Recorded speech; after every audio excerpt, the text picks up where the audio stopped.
Sallallahu ala Muhammad sallallahu alaihi wasallam,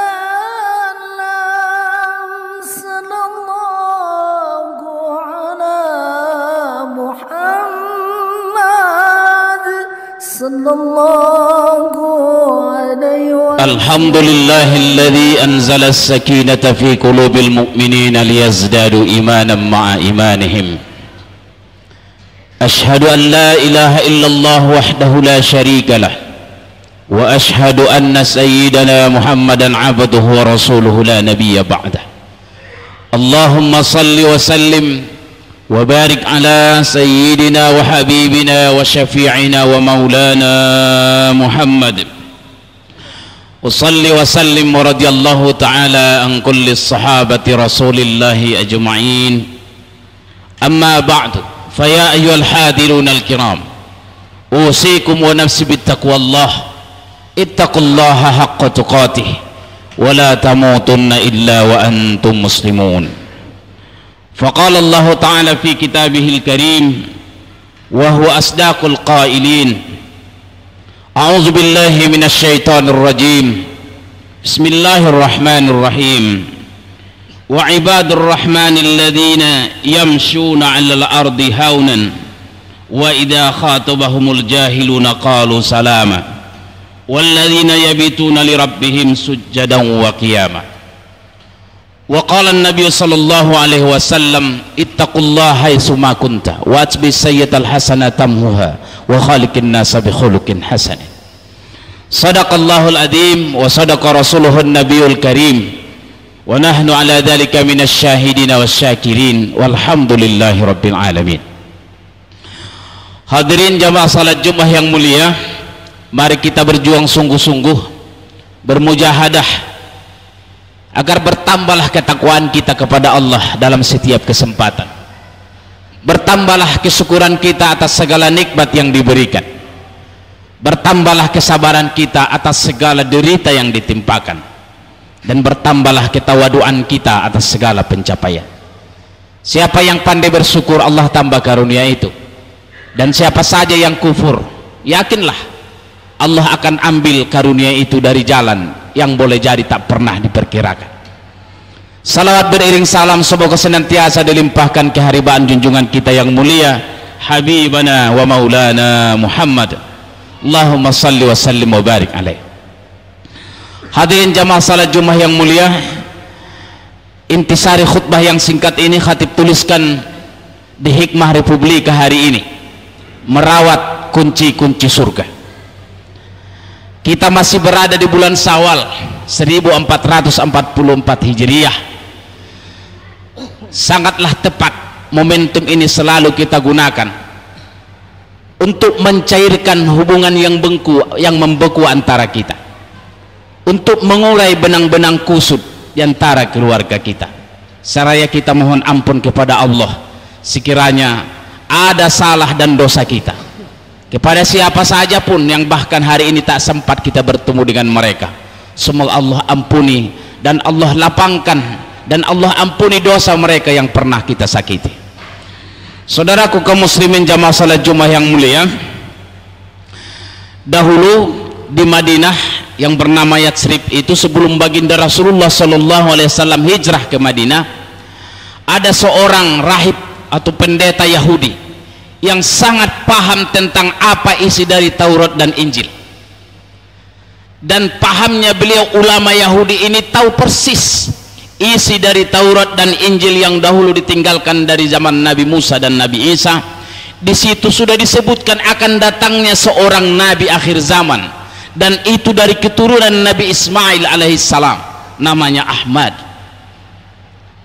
Oleh karenanya, begitu kabar akan hijrahnya baginda Rasulullah ke Madinah, pendeta Yahudi itu, rahib Yahudi yang bernama Husain bin Salam, dia juga turut menyambut dengan senang hati siapa orang yang sudah disebutkan dalam kitab suci Taurat dan Injil sebagai nabi akhir zaman itu. Dia ingin melihat secara langsung seperti apa orangnya, seperti apa ucapannya, seperti apa perilakunya. pas sama tidak dengan apa yang disebutkan dalam Taurat dan Injil. Begitu baginda Nabi Shallallahu Alaihi Wasallam sampai ke Madinah dan orang berhamburan menyambut dengan senang hati akan datangnya baginda Rasulullah, dan rahib Yahudi itu ada salah satu di antaranya ingin segera cepat ke depan untuk bisa bertemu langsung dan melihat langsung seperti apa nabi akhir zaman itu, yaitu Muhammad. Maka setelah melihat dan dia mendengar, bergaul dan disampaikan kepada Nabi Muhammad SAW tentang dirinya, maka suatu hari pun dia mengatakan keislamannya. Dalam tafsir ringkas Kementerian Agama Republik Indonesia disampaikan, bahkan ketika itu Husain bin Salam bilang kepada Rasulullah, ya Muhammad, tolong sembunyikan dulu keislamanku kepada orang-orang Yahudi di Madinah. Undang dulu mereka di sini dan jangan kasih tahu kalau aku ada di tempat ini. Seperti apa mereka menilai aku.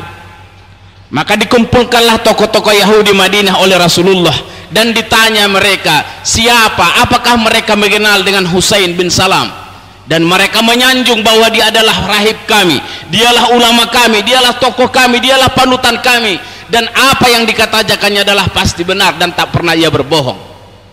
Maka dengan demikian Rasulullah menyampaikan dia sudah masuk Islam, dan Husain bin Salam pun keluar dari tempat kamar di mana ia bersembunyi. Tapi apa yang terjadi dengan orang Yahudi? Beliau mengatakan dia adalah seorang pendusta dan pengkhianat. Begitulah orang-orang Yahudi sampai akhir zaman, tidak akan pernah bisa dan mau menerima kebenaran. Saudaraku kaum muslimin, setelah beliau masuk Islam, Rasulullah mengganti namanya menjadi Abdullah bin Salam, dan ini diturunkan oleh Allah Al-Quran khusus tentang beliau. Dan di dalam Al-Quran itu disebutkan seorang saksi dari Bani Israel, dan dalam tafsir itu disebutkan dia adalah Abdullah bin Salam. Abdullah bin Salam ini begitu melihat Rasulullah SAW sampai ke Madinah, apa yang didengar oleh Abdullah bin Salam ketika itu, dan itulah yang disampaikannya kepada kita, dan inilah yang khatib sebut dengan kunci-kunci surga. Abdullah Salam meriwayatkan, menyampaikan dalam hadis Imam Ahmad radhiyallahu anhu, apa kata beliau, begitu saya lihat baginda Rasulullah itu sampai ke Madinah dan di tengah orang banyak, Rasulullah menyampaikan dan bersabda kepada masyarakat yang luas ini, apa kata beliau, afsus salam wa at'imut ta'am wasilul arham wasallu wan nasun niyam tadkhulul jannah bisalam. Ini yang disampaikan oleh baginda Rasulullah di depan orang banyak, dan ini didengar oleh Abdullah bin Salam. Saudaraku kaum muslimin, guru kita Profesor Dr. K. Haji Didin Hafiduddin menyebutkan kunci-kunci surga ini harus dirawat, dan 4 kunci surga ini kata beliau adalah menunjukkan hablum minan nas dan hablum minallah. 3 dari 4 kunci ini adalah hablum minan nas, 1 hablum minallah. Dan betapa indahnya keislaman seseorang kalau ia mampu menguatkan hablum minallah dan ia mampu juga menguatkan hablum minan nas. 4 kunci-kunci surga itu, yang pertama Rasulullah sampaikan kepada kita, afsus salam, tebarkan salam. Ini identitas kita sebagai muslim. Kalau belakangan ini makin banyak orang bilang tolak identitas, politik identitas, tidak, kita ada identitasnya. Identitas kita isyhadu bi anna muslimin, saksikan oleh kalian aku adalah orang Islam, dan identitas kita sebagai muslim adalah salam. Salam itu dengan ucapan assalamu alaikum. Tapi bukan hanya verbal belaka identitas kita, juga tampak pada tulisan kita. Seorang yang merawat kunci surga, ucapannya damai, tenang dan damaikan, selamat orang dengan ucapannya. Tulisannya juga mencerahkan, tidak membuat gundah di tengah masyarakat, dan tindakannya juga memberdayakan siapa saja. Identitas keislaman kita tidak hanya pada lisan, apalagi hanya pada pakaian, simbol aksesoris ini, tidak. Simbol keislaman kita, identitas kita bukan hanya pada simbol aksesoris, tapi pada ucapan, pada tulisan, dan pada tindakan. Dan ini disebutkan oleh Rasul sebagai kunci surga adalah tebarkan salam, afsus salam bainakum. Dan ini harus kita rawat. Jangan sampai di tengah-tengah masyarakat yang semakin gaduh ini hilang identitas kita. Justru dalam kondisi yang semakin rumit atau banyak persoalan, hoaks di mana-mana ditimbulkan, identitas harus kita jaga. Saksikan aku adalah orang Islam, dan itu tampak pada ucapan, tampak pada tulisan, tampak pada perbuatan. Dan inilah kunci-kunci surga. Yang kedua, dan ini hasil dari puasa kita yang lalu. Pada waktu puasa dulu kita itu afsus salam, damai selalu. Orang ngajak ribut saja pun kita bilang inni soim. Dan setelah puasa berlalu pun kita tetap damai. Perbuatan kita damai, ucapan kita damai, tulisan kita damai. Karena itulah makna dari Islam, menebarkan kedamaian dimanapun kita berada. Yang kedua kunci surga itu adalah, kata Rasul, at'imut ta'am, memberi makan orang-orang lapar. Kalau waktu bulan Ramadan kemarin dermawan kita rasanya. Setiap hari kita bersedekah, kita cari panti asuhan, orang-orang miskin, anak-anak yatim yang tertawan, yang terlantar di mana-mana, mendapatkan limpahan nikmat rezeki dari orang-orang kaya. Kita rawatlah kunci surga ini. Dan ini menjadi identitas kita. Seorang muslim itu tak pernah membiarkan saudaranya mati kelaparan. Kalau sampai seorang muslim itu tidur kenyang dan tetangga saudaranya mati kelaparan, maka sebenarnya dia tidak Islam, tidak salam. Dan Rasulullah mengatakan tidak beriman seseorang kalau sampai dia bisa tidur dengan nyenyak sementara saudaranya lapar, tetangganya lapar. Dan di sini sebenarnya bukan hanya perut yang lapar, pikiran pun bisa lapar. Jangan hanya kita beri makan orang-orang fakir miskin itu, yatim piatu itu. Jangan hanya perutnya yang kita isi, tapi pikirannya pun harus kita isi dengan ilmu pengetahuan. Jangan mereka hanya kenyang perutnya, tapi miskin pikirannya, apalagi adabnya. Justru itu jauh lebih berbahaya bagi masa depan umat Islam. Yang ketiga, kunci surga itu adalah wasilul arham, sambunglah tali kasih sayang. Ini bulan Syawal ini kita gunakan silaturahim, di mana-mana kita adakan halal bihalal. Sebenarnya ini untuk merawat kunci surga, menyambung tali silaturahim. Guru kita Profesor Dr. Quraisy Shihab pernah menyampaikan, bukanlah menyambung itu dengan sesuatu yang tak putus, disambungkan itu karena putus. Jadi kalau kita bersilaturahim dengan orang yang baik dengan kita, sebenarnya bukan silaturahim, karena itu tidak ada yang putus. Yang disebutkan menyambung itu karena putus. Sudah lama terputus hubungan kita dengan orang, sudah lama terputus hubungan kasih sayang kita dengan saudara, sambung lagi. Itulah intinya sebenarnya. Makanya dalam satu riwayat Imam Ahmad menyebutkan tasil man qata'aka, sambung tali silaturahim dengan orang yang memutuskannya denganmu. Kalau kita yang memutuskan tali silaturahim dengan orang lain, kita sambung, itu biasa saja, kita yang memutuskan. Tapi kalau kita mampu menyambung silaturahim dengan orang yang memutuskannya dengan kita, itulah yang disebut dengan afdolul fadail, amal yang paling utama di atas yang utama. Kenapa? Dia yang memutuskan, tapi kita berjuang menyambungkan. Dan itu hanya mampu dilakukan oleh orang-orang yang tercerahkan hatinya, bersih dari sanjungan dan pujian, dan setan pun enggan untuk menggodanya. Yang keempat, yang terakhir, pesan Rasulullah kita tak kunci-kunci surga itu adalah sallu wan nasu niyam, salatlah kalian ketika manusia sedang tidur lelap di tengah malam. Waktu bulan Ramadan kemarin dipaksa kita bangun jam 3:30 untuk sholat tahajud, dan kita juga sahur. 30 hari kita biasakan bangun di ujung malam itu. Sekarang masih bangun atau tidak kita? Kalau masih bangun berarti kebiasaan kita 30 hari itu berhasil membentuk kita menjadi orang yang selalu bangun di waktu orang lain masih tidur. Dan hanya sedikit orang yang mampu bangun di pojok malam di saat tengah orang-orang sedang tidur. Dan inilah kunci surga itu, wa minal laili fatahajjat bihi nafilatan lak.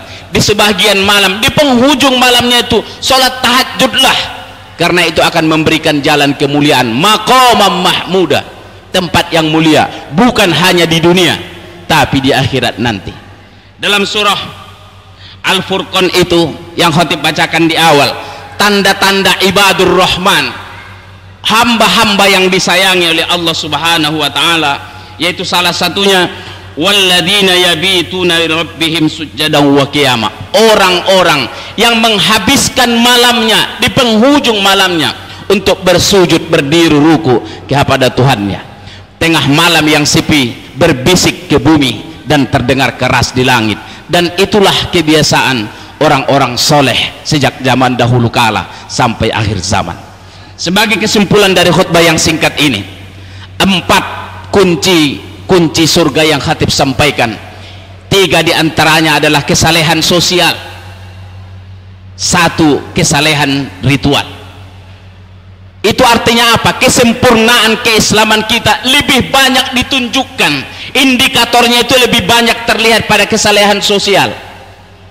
3 kesalehan sosial, hanya 1 kesalehan ritual.